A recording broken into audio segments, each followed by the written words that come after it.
Hi friends, இந்த வீடியோவில் group 4ல் கேட்குற ஆப்டிடியூட் கொஸ்டின் ஒன்றை பற்றி டிஸ்கஸ் பண்ணுவோம்.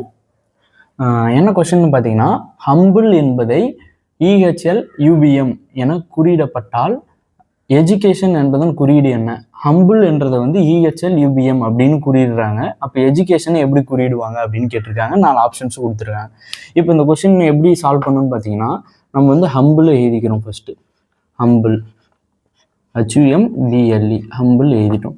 இவங்க என்ன பண்ணியிருக்காங்க, இங்கே அச்சு இருக்குது, இங்கே ஈ இருக்குது. இந்த ஈ வந்து இந்த அச்சுக்கு முன்னாடி போயிருக்கு. அப்போ நம்ம அதை வச்சு கண்டுபிடிக்கணும். ஈ வந்து அச்சுக்கு முன்னாடி போயிருக்கு.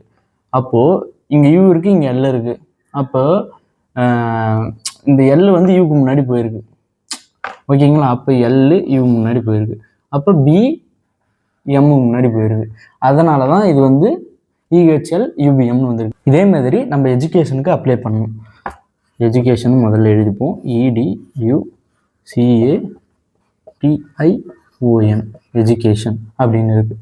இப்போது N வந்து ஈக்கு முன்னாடி போகணும், O வந்து டிக்கு முன்னாடி போகணும், I வந்து யூக்கு முன்னாடி போகணும், T வந்து சிக்கு முன்னாடி போகணும், ஏ தனியாக இருக்குது, அதை அப்படியே வச்சுக்கணும்.